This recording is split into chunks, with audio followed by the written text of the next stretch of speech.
around 10 minutes, well, between 5 and 10 minutes later, he says, let's just stop here.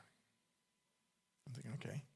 They talk a bit more, and he says, it's stuffy in here. Now, it was stuffy in there. The air was thick. It was oppressive. Couldn't hardly breathe. And I thought, great idea. So I'm going around to my door, and I hear from the back seat, tiny little Tony, don't you go anywhere. And it's like, whoa, what's happening? And Phil turns around, and he's got this look of sheer hatred. Violence is just dripping from him. And he starts yelling at Tony in this same weird language. And Tony, undaunted, I rebuke you in the name of the Lord Jesus. Come out of him.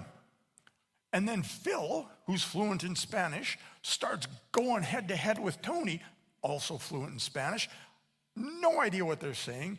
And after it seemed like half an hour of this, maybe 30 seconds, Tony says, in the name of the Lord Jesus Christ, I command you to get out of him and leave.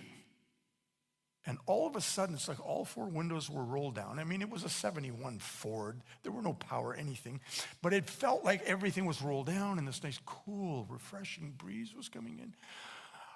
Oh, you could breathe again. And Phil,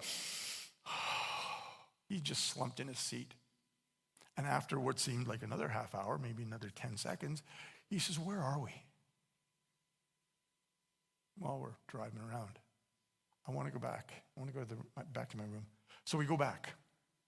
This is now around 10:30 that all this was taking place. So we go back. Phil and Greg go up to the room. I'm with Tony. I said, Tony, why didn't you let him get out of the car? And Tony says, you don't know where we were, do you? I said, I had no idea where we were. We were by the lake. Twice a month at the lake, a group of Satanists get together.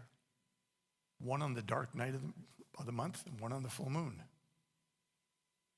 Did not want him going anywhere near them. I went, wow, what the heck? So, moving on.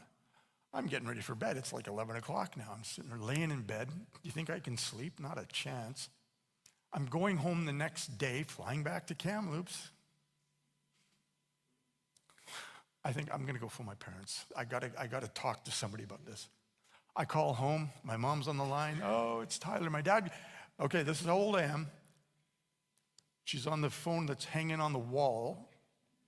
My dad goes to the bedroom to talk on the extension line.